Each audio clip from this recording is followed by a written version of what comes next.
All right. I am excited to bring back one of my mentors, Daniel Crumba. He's one of the leading experts in metabolic analysis and has created a lot of the training programs for practitioners to learn how to do metabolism testing correctly.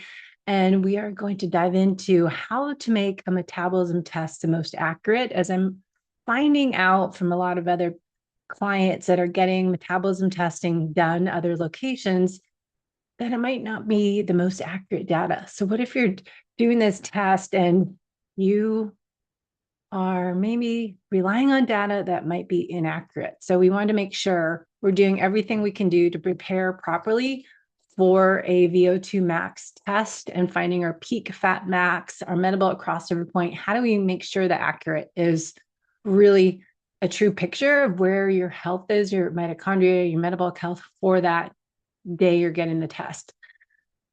So, if you ever wondered why you feel stuck and why fat loss gets harder after age 40, and why your energy might crash a little more up and down with your moods, maybe why your training doesn't match your results. So, this episode is for you as we will dive into how to prepare for the perfect metabolic test, what to eat, drink, avoid, and when to schedule a test so you can walk in and get the most accurate data, making sure we do a proper warm up and the accurate protocol for you, as well as how we can use metabolism testing to measure your calories burn during the day, how much fat, carbohydrates, and the data we can collect from here, if properly done, that's not similar data you're going to get from wearing your Garmin watch, as your VO2 max might show in there, but how accurate is that? And DEXA scans and different generic calculators to figure out how many calories do you need a day, your TDEE, and all the other information people are searching for. So I want you to understand as well how we interpret your results based on your specific goals. So whether you're focused on fat loss, performance, thyroid health, longevity, and or rebuilding your midlife metabolism, we want to look for different clues and put all this information together. And there are common mistakes people might make before testing, during testing, and especially afterwards. So we want to make sure how I look at metabolism testing and correlate this data with your blood chemistry panel, any other labs, any genetics, to help figure out what is best for you, that future you blueprint. So we'll talk about hormones, sleep, stress load, gut health, your training history, and where you are, what you have been doing, what's working, what's not working, and how to create that personalized program, and how using this information we can get from correct metabolism testing the right way can completely change your energy, your results, your longevity path. So this is one of the most actionable conversations you'll hear about metabolic health. Listen to our two other episodes we did a couple of years ago on my YouTube channel, Coach Debbie Potts. Take some notes. You're going to want to know how to make your best self in the future, and looking at, if you do a VO2 max test, what should you make sure you're doing correctly to get the right information, and how to use that information to make it into your daily life. All right. All right. I have the metabolic expert on the podcast today to clear up some confusion, Daniel Crumba, and you are all the way over. Would you say you're in the UK, right? Yeah, I'm in northern England in Cumbria, like about 20 miles from Scotland, that far north. I just, do you love living over there? Yeah, There's so I many mean, places. I lived in southern England, Chichester, for 2 years, where I was teaching at the university, and then I moved up here. I was chasing house prices and what I could get. So I ended up buying a 1868 renovated church in a farm town of about 250 people on at the base of the Pennine Mountains, right between the Pennines and the Lake District, which are, the two of the most beautiful areas in England. So Wow. I get to live here. You could make money on the side by doing YouTube videos of that, because that's what we'll always watch, YouTube videos of home made a castle into this, renovated it, and then they have, millions of followers on YouTube watching your renovation progress. Well, that's what's funny is there's this show called Renovation Man, and our church renovation is actually on it. Oh, I'll have to send me the link. We love watching that. So, anyways, I Absolutely. knew I could talk to you for hours, and especially today, I wanted to have you back on the podcast to talk about how to prepare for a metabolism test, a resting metabolic rate test, as well as the active metabolism or exercise test, or people know as a VO2 max test, because I'm finding a lot of people are getting tests done other locations. And I always question the data when I ask them, how did the person doing the test conduct the test, and what did they do beforehand, and how did they pick the protocol and all that? So I wanted you to help kind of clarify, how do we get the best data from a test? So All why do right. you think this is an important conversation? It obviously, if they don't go into the an RMR test appropriately, and I'll describe more of what that means, or a VO2 test, then the information that you're going to get is going to be faulty. It's as important as picking the right modality and the right protocol itself. Mm-hmm. A bad test gives you bad data, and it makes analysis almost impossible. And Mm-hmm. therefore, the conclusions you can make from the analysis and the recommendations you make will be negatively affected by that. So, some of it's logistical. So, some of it is just how you do business. So, I always do an RMR and a VO2 max. And generally, I'll start with a ramp VO2 max Mm-hmm. because there's other protocols that are available.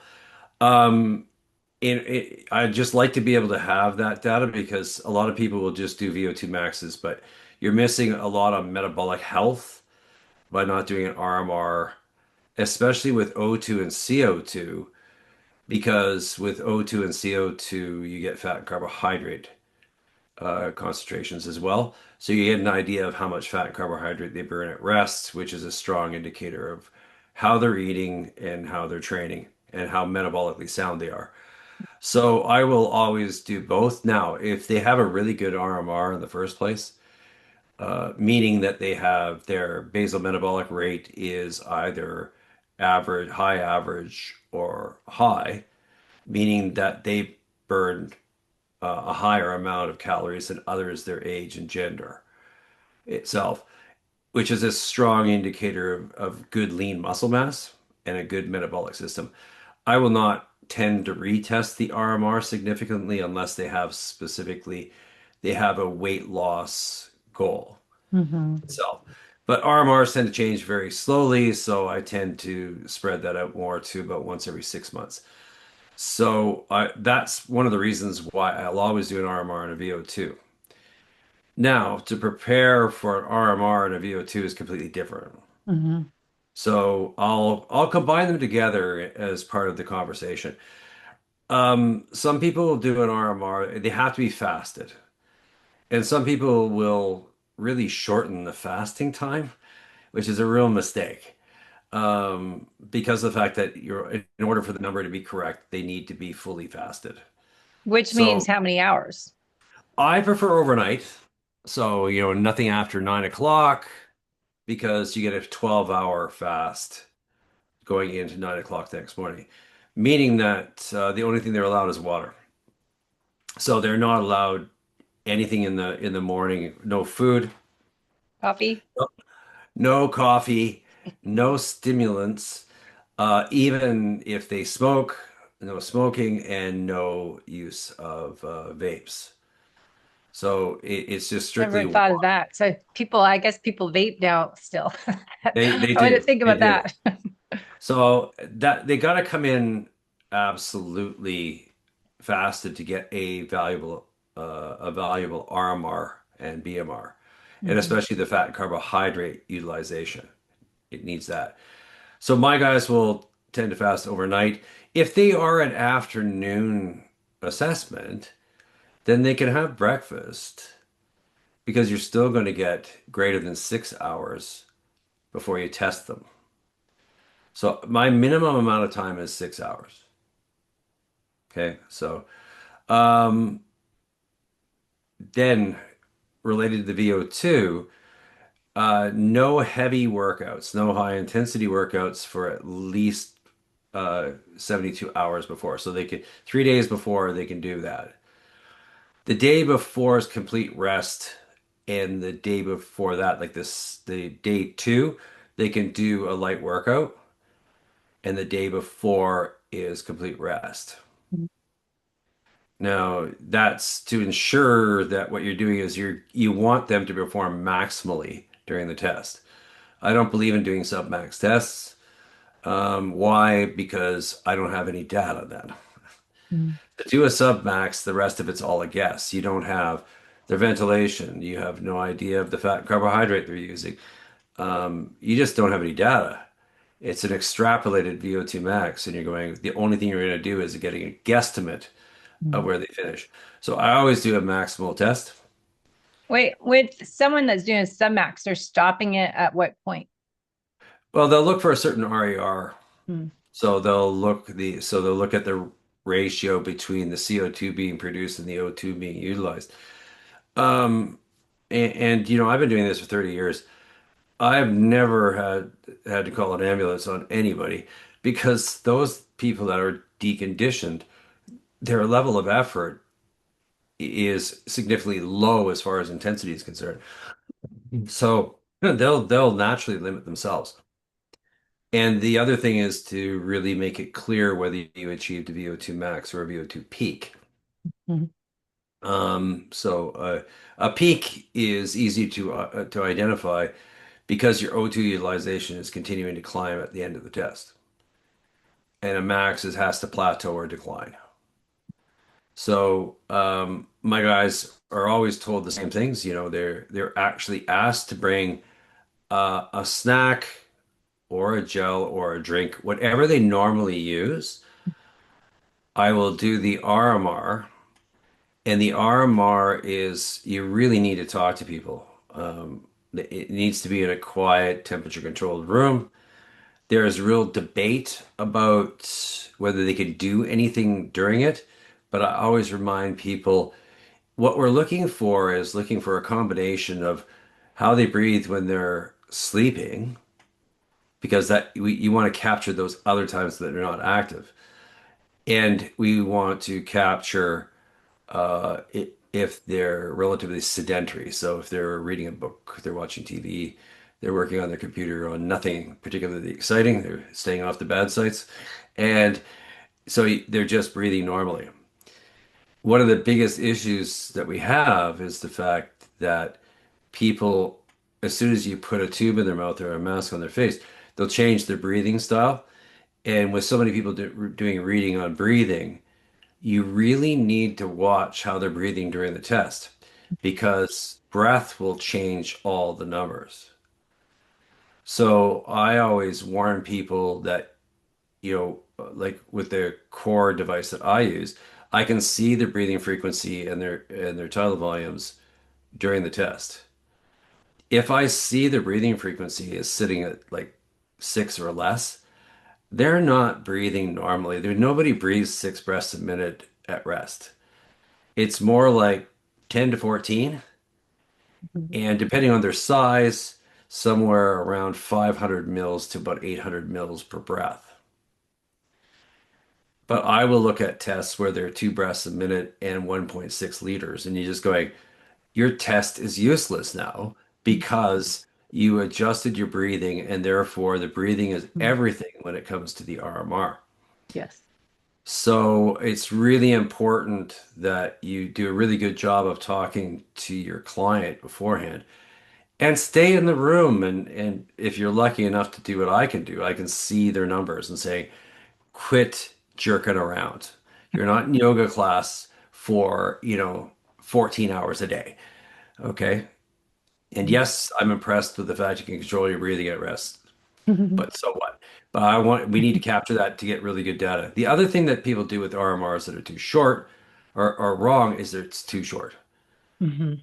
An RMR that lasts 10 minutes is absolutely useless.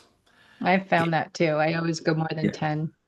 It's got to be, I set my device for 10 to 20 minutes. Hmm. Um, and with the core, it's looking for a resting state to be achieved. It will end the test when it feels that it's collected the data at a resting state. Uh-huh. But, when I set it for 10 to 20 minutes, they usually end at 18. Mm. It takes that long Yeah. to be able to do it. So, again, just properly fasted coming in. They need to Mhm. be relaxed, no, limited noise. I am very big about lights. Mm. Some people are freaked out. Like you really need to know their personalities and be able to say, would you prefer? There's a lot of would you prefer? Lights on, lights off. Door open, door closed. Uh, you know, a lot of people with ADHD have a hard time sitting still for 20 minutes, right? So you try and get to know their personalities because ultimately your goal is to achieve them to breathe in a manner that represents them at rest. Yeah. And So not have their phone or watch on. Or I've found that Apple watches or anything completely distract and yeah. interrupt the test. Well, part of the reason why I put a heart rate monitor on my guys' forearm, or not a lot of people do it, but I do it, is because I want to know if they're moving. Mm-hmm. The breathing can be manipulated without any movement, but the heart rate Mm-hmm. can't. So Mm-hmm. I'll put the heart rate on them. And then there's the methodology about where in that 20-minute test do you pick? You need to select a certain point in the test to do your analysis. You're not going to take the data at the beginning when they're coming down and relaxing because maybe Mm-hmm. the first 3 to 5 minutes they're just going into a resting state. Usually, if they know the test is about 20 minutes long, they start coming out of it at around 18, 19 minutes because they go, Jesus, it's got to be about 20 minutes. So it's just natural human side, Mm-hmm. right? So you can, for example, certain devices give you no options of how you analyze it. With the core, because we use a mixing chamber, so a totally different technology than using flow sensors, is that because we sample directly from inside the box itself, it can adjust and calibrate to keep everything accurate. In other words, temperature and humidity changes will make a massive difference to your calculations.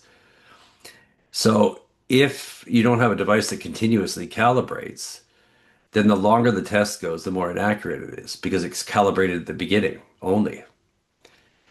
So I just think it's extremely important to be able to get an accurate test because it's going to be the basis of a lot of what you do for nutrition. It also, believe it or not, an RMR will tell you whether they need to do resistance training or not. Mm-hmm. And so that's really good. I move them from the RMR. I get them up. In my case, I do spirometry because I like to be able to look at respiratory function.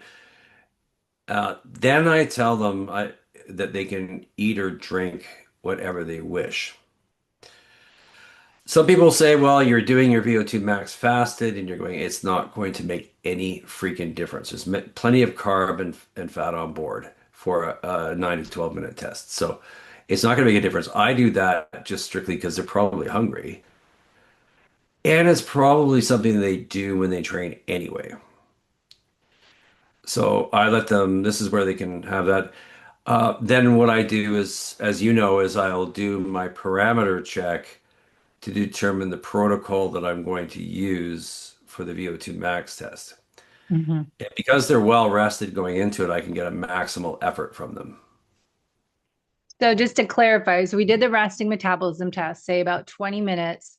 And as a person conducting the test, you're taking, say, a 5 minute piece of that, or how long of chunk do you take to find data? So what in this particular case, yeah, most cases it's 5 minutes. So for example, with the core, it allows you to be able to pick best five, and it will indicate which 5 minute segment it picked. Mm-hmm. If you don't like it and you go, well, actually, the last 5 minutes is the best part, you can pick last five, or you can pick what's is only available, which is the Douglas bag method, which again, it'll pick a certain section, but it will look at the gases over the whole time. So, and Douglas bag method is only available with mixing chambers. So it's the usual method used at universities and research centers. But what's really cool is if you look at the data yourself, you can go, where did it pick best five? I don't like that spot. I prefer a different spot. That would be more accurate and more representative of their BMR. Then you can switch it. A lot of people don't think of any of this stuff. What they do is they'll bang out a 10-minute test and it punches out a report. They have no idea how the report was actually built on based upon what data during that time at all. They have no control over it. So it's, your method of analysis is extremely important uh, for RMR and for VO2 max. Mm-hmm. So just before we go to the VO2 max test, the RMR, we're gathering this information and we can extrapolate to figure out how many calories they're burning at rest. So the RMR, and you're figuring out if you burn so many calories at rest on top of that with exercise and then just daily activity movements. Do you find that to be accurate, how you're coming up with different numbers? Well, some people will use what's referred to as PAL, right? So you essentially it asks you, would you rate your job as being like very strenuous, inactive, sedentary, extremely sedentary. So there's a range. And what that will do is will give you an average number of calories that you could add on to your BMR. And the BMR is what you get from our device. Now, when you look at the PAL, it should be related, not just pulled off the chart for somebody that age and gender and used based upon their level of effort that they use.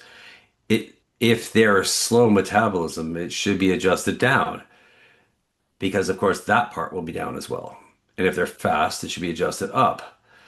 So that's what the core does, is it uses PAL, but it bases it upon where they fit in the percentiles between a slow and a fast metabolism.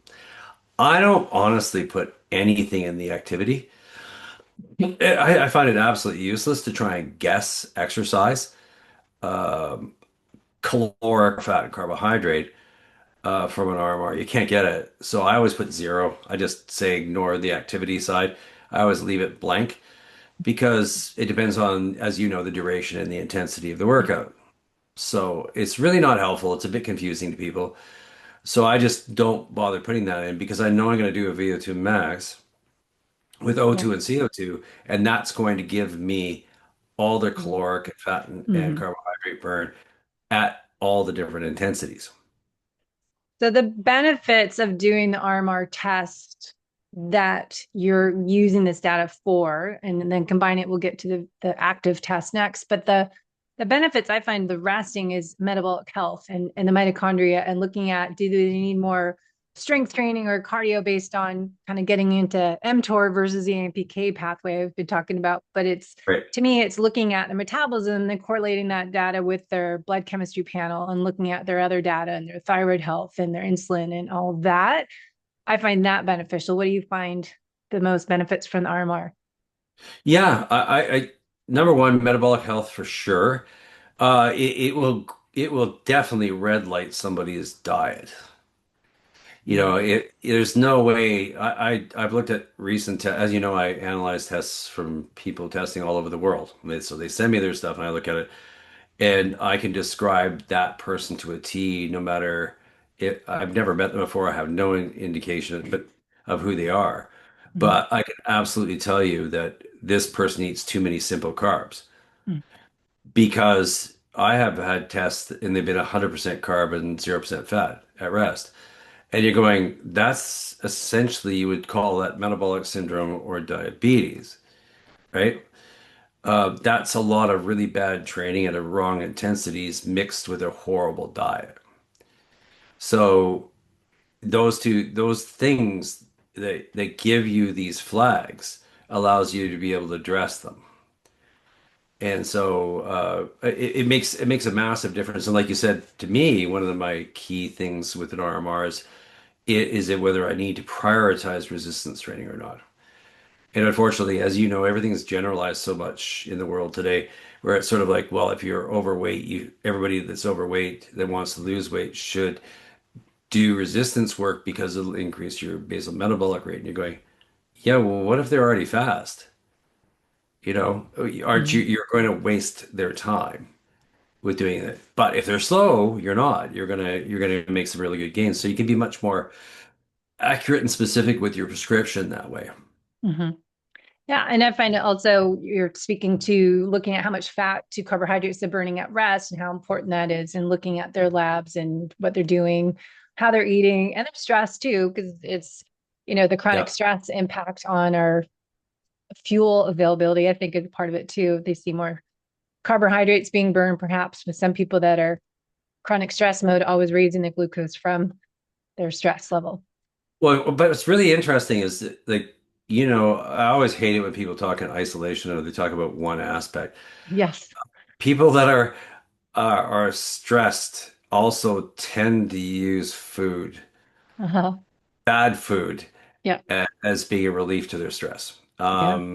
So nothing happens in isolation. Mhm. Usually there's three or four things that are feeding into this that will change the blood panel, that will change an RMR, that will change Mhm. the fat carbohydrate.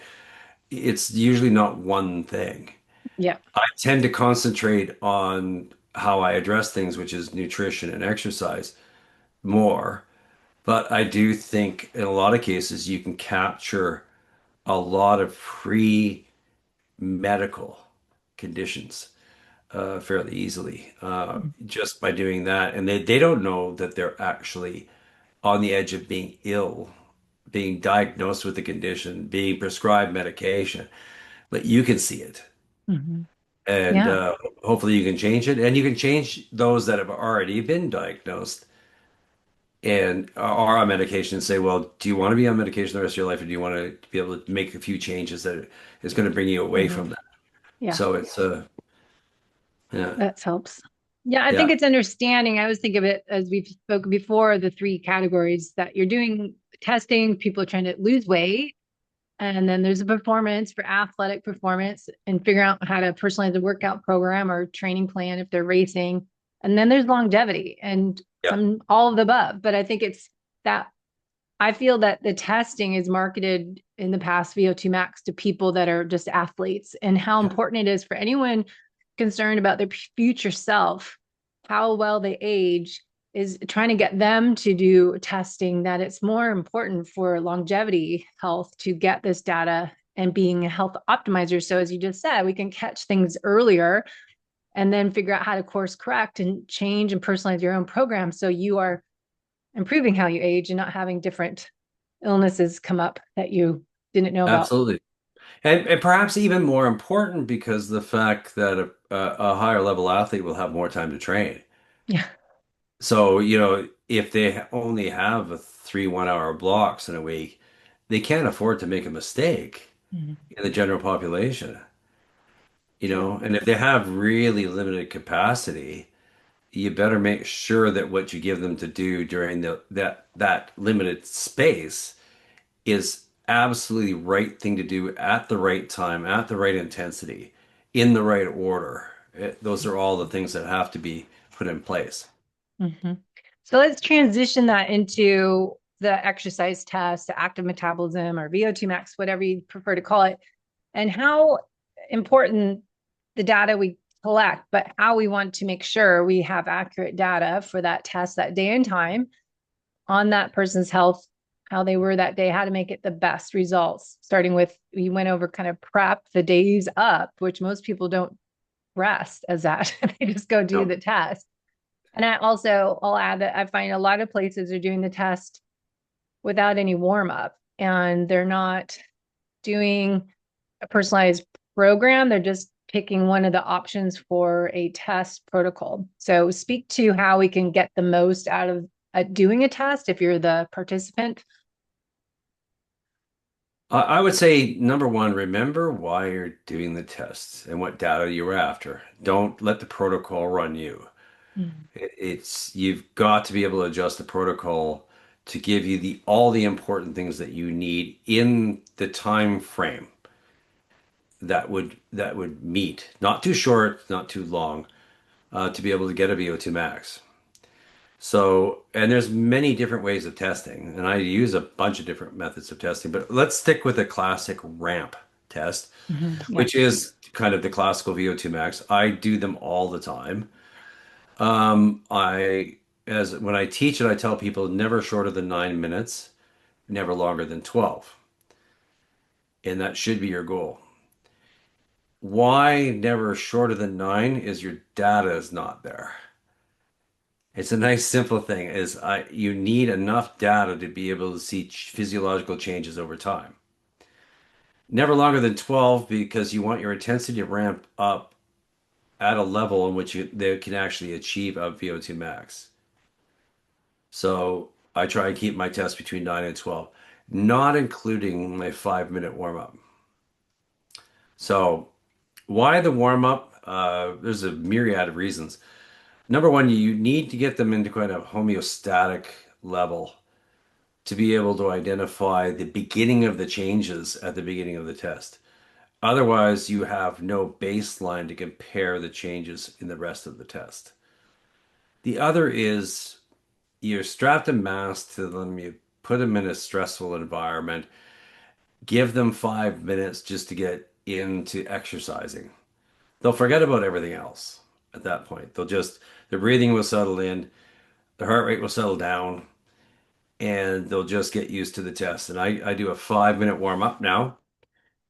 How I identify where the warm up is because the warm up is different for every person. Obviously, you can't use the same speeds for somebody who is, let's say, somebody who is just a beginning runner versus an elite athlete. Their warm up's going to be totally different speeds. So it can't be speed dependent. So I use heart rate.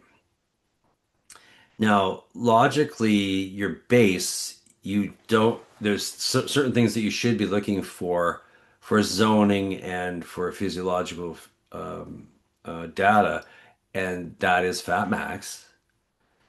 And you're looking for what we refer to as crossover, where carbohydrate starts to contribute more to the energy or ATP production than fat. If you start too hard, you're going to miss it. And therefore, your test doesn't give you the data that you needed. You're actually shooting yourself in the foot.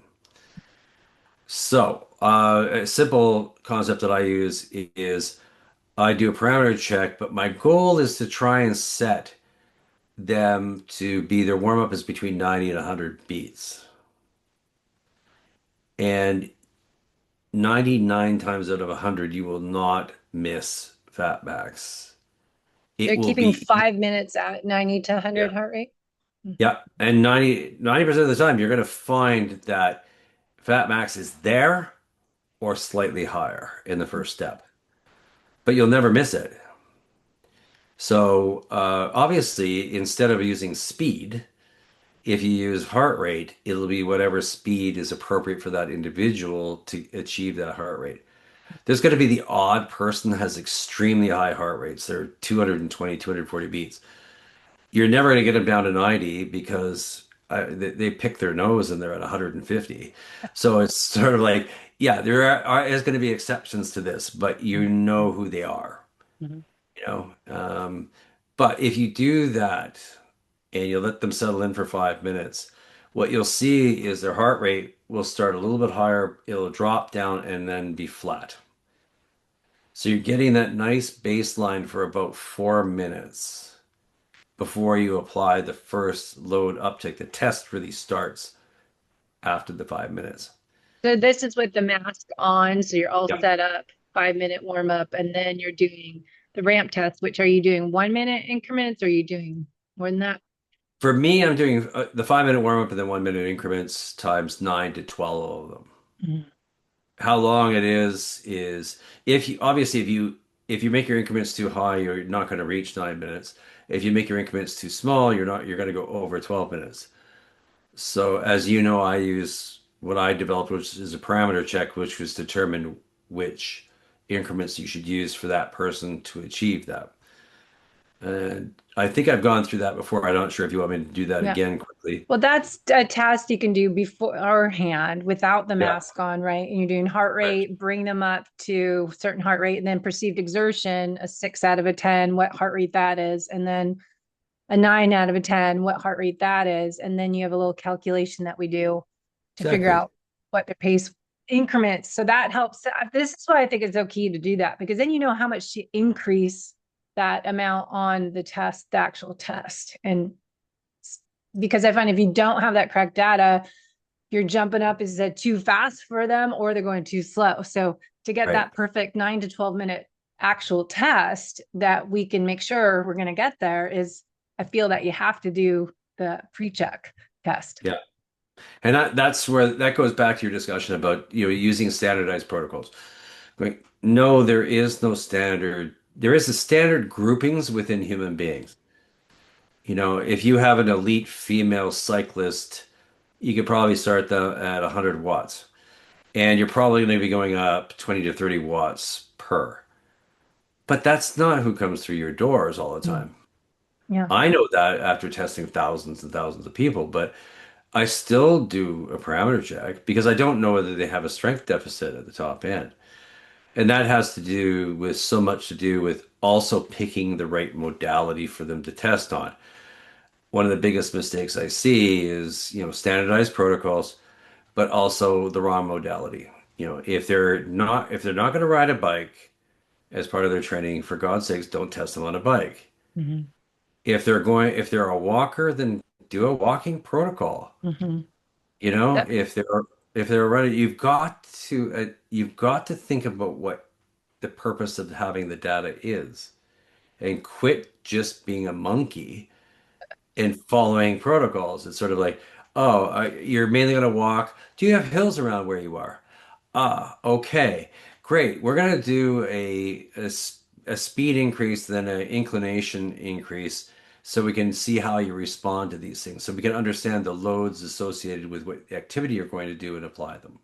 and then, so if you have clients that you're testing that don't run, they have knee injury or they just don't like running and they just walk, and there's not really a lot of set protocols for that. So you just kind of guessing from the pre-test check of how much to increase. But if it's not the speed, they can't go up so much. Then it's incline after a while to help increase their heart rate to have some change in intensity every minute. Correct. So some people try and combine speed and inclination together, and you're going, they're two totally different things. You can't compare the incremental change. So what I do, it's nice and simple. I find their walking speed 90 to 100. Mm-hmm. I ask them to go find their most comfortable walking speed. So I know the top end of my speeds. Now I've got a bottom end of my speed and a top end of my speed. Then I ask them the question, find me a 6 out of 10 at that speed using Mm-hmm. inclination. And they bring it up, let's say to 6%. And then they go, yeah, this is about a six. So great. Bring it up to 9 out of 10 if you're going to do it for 2 minutes. And they bring it up to 12%. Great. Now you've got 0 to 12%, and you got a speed of, let's say, 2 to 4. Now you've got two parameters to adjust to make 9 to 12. So it's really simple. Mm-hmm. Again, it's all about doing it in a way that you get the data that you need. So you be in charge and make sure that you're going to get the data you need that's applicable to that person. Mm-hmm. Yeah. And a nine to 12 minute ramp, I always start that way.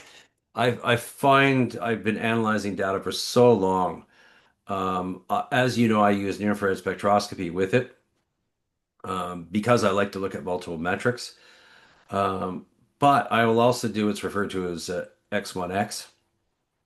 So meaning it could be a 313, a 414, a 515, right? So, but you do it for a totally different reason. So what you're doing, let's say if I'm working with an endurance athlete and their events are 2, 3 hours, they'll inherently tell you that a 9 to 12 minute ramp does not represent them. Well, it does represent their physiology, but it doesn't represent their activity. So I will follow that up with the 55-minute test. Mm-hmm. But I use the information I get from my ramp test to go, I want to confirm that my zoning is correct.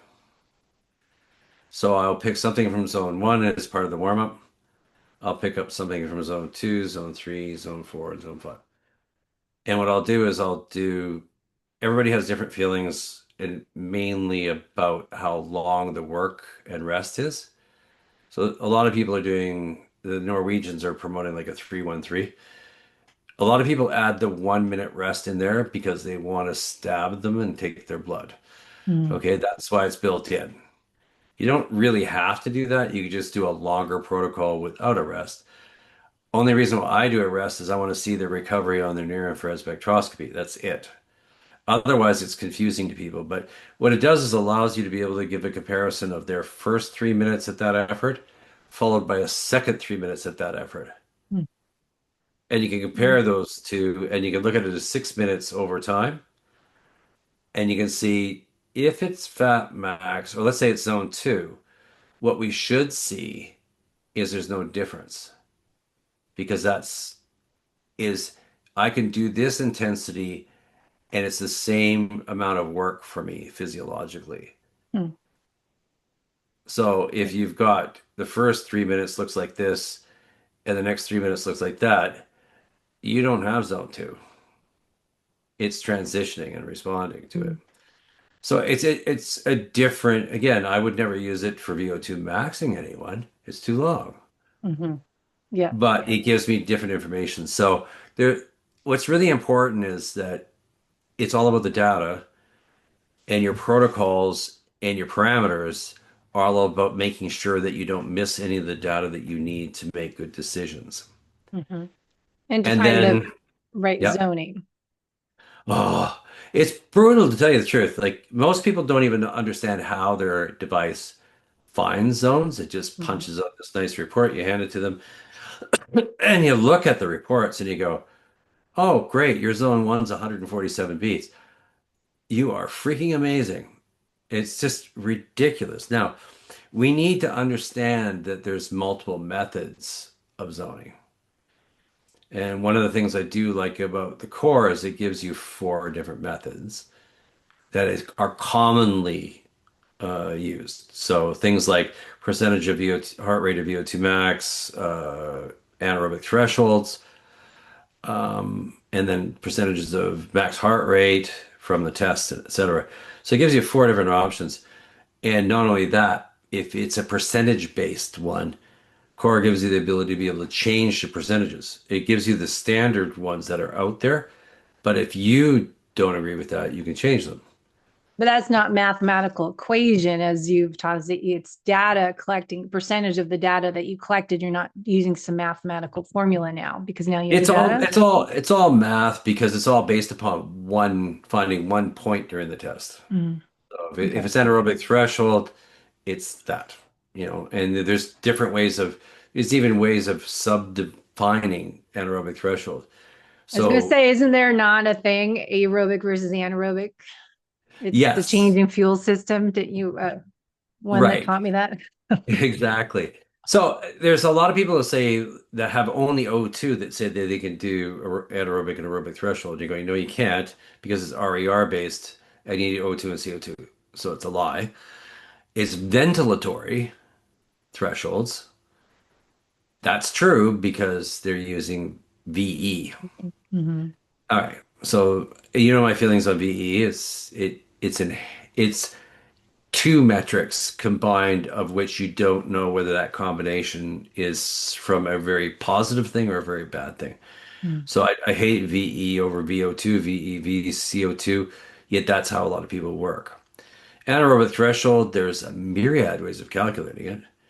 We use the most common, like a V-slope method, but we give you two, a metabolic or a ventilatory method. So we're the only device out there that respects your choices. And it allows you to change and toggle between those choices because at times that's how you get the best zones. Mm. Is you go, in this particular case with this person, how they're breathing, it'd be better to get a metabolic than a ventilatory. So you just simply say, I want to change anaerobic threshold for that person by using a different methodology. And it allows you to select it. Whereas most devices, like I said, they have one method hidden, won't tell you what it is. Yeah. So I I spent a lot of time, and I teach this a lot. At every time, and I'm working on an AI system to determine whether what metric we can use consistently. And the answer is none. It needs to be specific to that person. And we're not overwhelmed by that. We knew that before we started. It was sort of like, how can we teach an AI system to determine when to throw out certain metrics? So, for example, if somebody has read too much oxygen advantage and are messing up their breathing, um, they'll change how fat and carbohydrate is utilized, right? They have no idea Mhm. they're actually messing everything up. And therefore, spots that we would normally find will be delayed. They think that's positive, it's not, you know. So you can't use certain metrics with them Mm. because they're not doing things naturally. They're not allowing the feedback loops to work and allowing their brain to be able to control the systems in a way that maintains homeostasis at the cell. So the answer is you've got to look at, can you identify with each person what method is the best? And as you know, my feeling is individual zoning anyway. And with Core allows me to be able to hit the manual mode and I look at each person's test and I choose different methodology for different people on how I zone them. Got it. So in So summary, to get the most accurate zoning from people's tests, their exercise tests, what would be kind of the takeaway for people doing the test or getting the test done to know, okay, are these zones accurate for me right now? So I can follow this program for next 3 months and get retested. I would say that number one, make sure you get tested on a device that has O2 and CO2 because the best metric for zoning zone one and two is fat and carbohydrate. So if you have a choice and you're a person being tested, for God's sakes, find out if their device is O2 and CO2.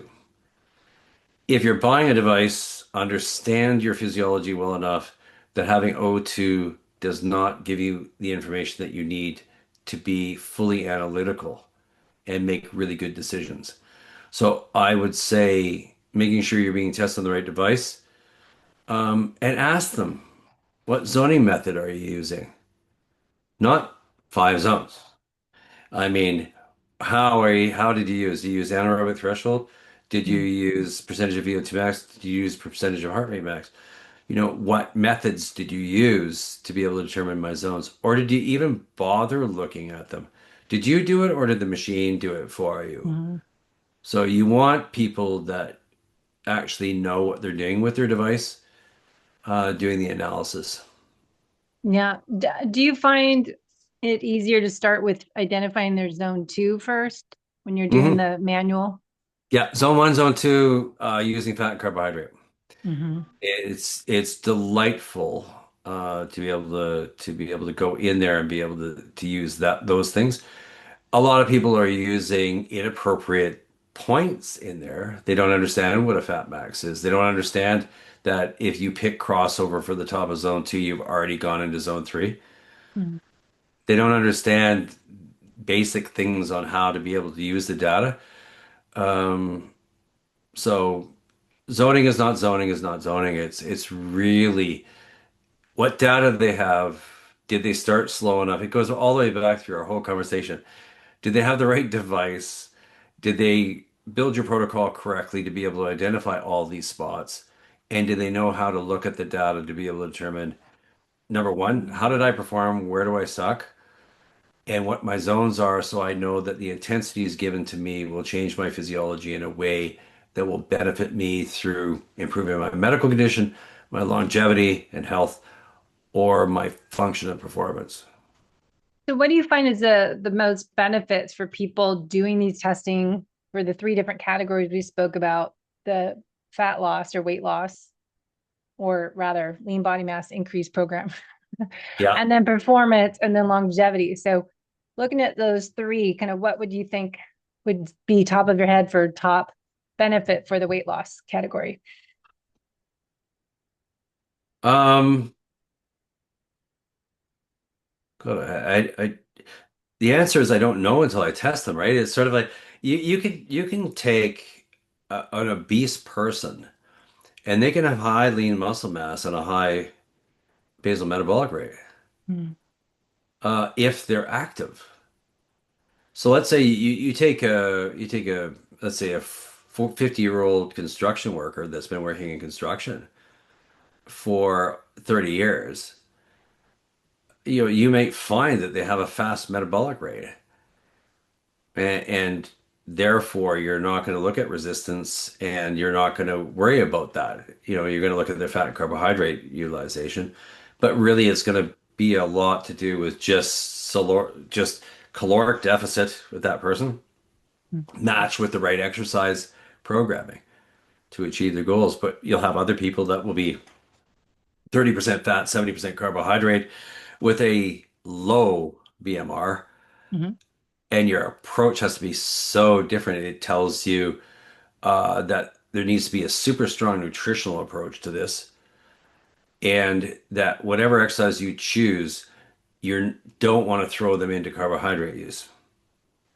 So But it's going to have this, to be super low intensity. So it's, yeah. yeah, But that's the benefit, right? So really what we're saying is that you're going to get a personalized program. If you're struggling losing weight, you're not getting anywhere, or the other category I think is becoming GLP-1 people that lost weight and they want to get off the medication and how to help them stay off of it and yeah, what to do differently. But I think the weight loss one is key. The personalization is what I hear you saying. yeah. Well, I work with a chief bariatric surgeon from New York Mm. City, and he was absolutely gobsmacked. Like I taught him my side of the world, and then he tested them pre and post surgery. So losing, 100, 150 pounds, there was no change in their physiology. They were still burning the same amount of fat and carbohydrate. If they were slow, they're still slow. So it hasn't changed their physiology. So that's what's really important to understand is you're still left with all the problems that were there. And that's why people, if they have reversals of their bariatric surgery, they'll just regain all their weight because nothing's changed. Mhm. So I'm with you. I couldn't do my job, and I would refuse to do my job if I didn't have this information to be able to ensure that I was being as effective and efficient with my programming that will end up in positive results and their goals. Sometimes you have to argue about their goals because their goals are wrong. Mm. They understand they're about goal three, and you have to get back to goal one. And Yeah. be able to say, okay, let's do these two goals first, and then we'll get you to goal three. Order of So operations, I would say, where yeah, to start. exactly. Yeah. Well, It's a 30 years in the army makes me very strategic in how I do things. So is that why your company is called Strategic Health and Performance? it is. That was it. So I know we're out of time, but what else could we say is what people should look out for when they're doing testing, how to get the most out of it? Yeah, I would really ask again, O2 and CO2. Yeah. So just make sure that they've got a device that will allow them to be able to test fat and carbohydrate use. Um, Ask if it includes a detailed review and analysis of your results and also programming. That if they're just going to hand you a report at the end and say, thank you for coming in, that's $180, don't go there. They probably don't know how to explain it or they're not willing to do it and maximize the benefits of doing the testing. Yeah. You don't want people like that. You want people who are excited about what they do and they want to show you how that data pertains to you and why you're going to be doing the things that we're asking you to do in the order that we're asking you to do it.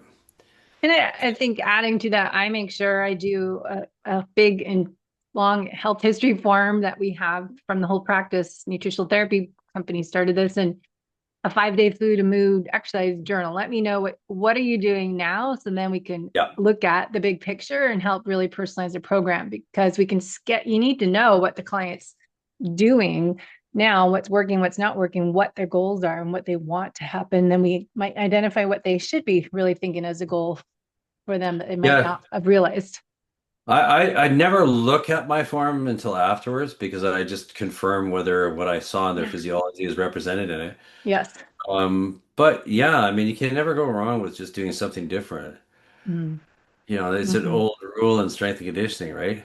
Find out what they've been doing and do something different, and that change will cause some adaptation in a different way. So, and this is where, like, when you get into respiratory limitations, it's a whole different world. Is I talked to a respiratory physiologist today, and he said, what do you use for respiratory training? I said, well, it depends what the limitation is. It's got to be that specific. Mm-hmm. So, I think, when I design things myself, how do I differentiate myself from somebody down the road who doesn't do any of the things that I do? They don't do the advanced analytics. They don't do the advanced programming. Yet they're charging the same amount as I do. So you're never going to know for the price Mm-hmm. because some of us will do it at a lower price just because we love what we do. So do ask about, like I said, ask about the equipment that they use. Not all equipment is created equal. You really do. If it won't cost you any more to find somebody who has a device that tests with O2 and CO2 than it will for somebody who has O2 only. So go find Mm-hmm. somebody else. Yeah. Well, Yeah. great. And where can people learn more if they want to do analysis or training with you or follow up on their lab testing results? Yeah, through strategic, I've just been finishing up the final edits for a 4 module education program. So it will be exercise physiology related to metabolic analysis in module one. It'll be testing in module two. It'll be analysis in module three, and it'll be programming in module four, which is very logical. It's about 40 hours of material Oh, online. So that will be released, I'm hoping, by the end of January. wow. I should And do that. it's a very thorough program. It's called exactly that, Physiological Testing Analysis and Programming Certification. And it's I've had PhDs take it, and I've had people who have never worked in physiology before take it, and I get the same comments. It's really it's hard because I hate to say it, but physiology is complicated. But the I do it in a way that um, can take either end of that spectrum of knowledge Yeah. and teach everybody something in it with a different approach to it. Amazing. Well, I'll have to look at that. It's always good to review. Can never get enough of the exercise physiology at the cellular level in the Krebs cycle and how it all works. It's always Yeah, good to review every biochemistry. now and then. Yeah, love Biochemistry it. can be entertaining. Yes, it is. So, well, thank you so much. I appreciate your time again to go deep dive in how we can improve our test experience and get the correct data from it and how to use that data. Absolutely my pleasure. Thanks for inviting me.